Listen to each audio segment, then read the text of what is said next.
Patay matapos pagbabarili ng isang babae sa barangay Tonsuya sa Malabon dahil umano sa onsehan sa droga.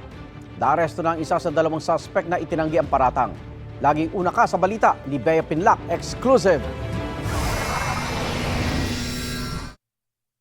Tila mga customer ang dalawang lalaki na to sa isang tindahan sa barangay Tonsuya sa Malabon nitong linggo. Nang dumaan ang 50 anyos na babaeng ito na dala ang kanyang bike, kinausap siya ng isang lalaki habang ang kasama niya bumunot na pala ng baril at pinaputukan sa ulo ang babae.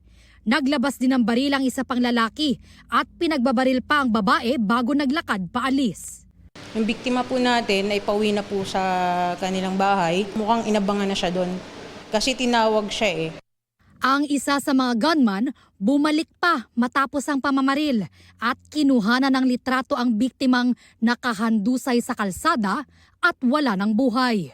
May mga grupo po kasi itong mga to, ma'am. So for confirmation of identity, pinipicture nila at sinasabi nila sa mga kagrupo nila na tapos na yung trabaho nila kung sila ay inutusan lang. Base sa investigasyon ng pulisya, ang motibo sa pamamaril may kinalaman sa droga. Based sa salaysay ng anak niya, ma'am, ay onsehan daw po ng droga. May mga nagbabanta daw po sa buhay niya. Yun ang kwento ng nanay niya sa kanya.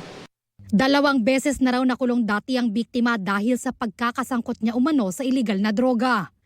Ilang oras naman matapos ang pamamaril, nahuli ng pulisya ang isa sa mga suspect. Napag-alamang naaresto na rin ang 26 anyos na suspect nitong buwan dahil naman sa slight physical injuries, grave threats at illegal possession of firearms. Itinanggi niya ang paratang na pamamaril. Hindi po, ma'am. Ayon sa pulisya, nagpositibo siya sa paraffin test. Tinutugis pa ang isang lalaking kasama sa pamamaril. Reklamong murder ang kahaharapin nila. Ito ang unang balita. Bea Pinlac para sa GMA Integrated News.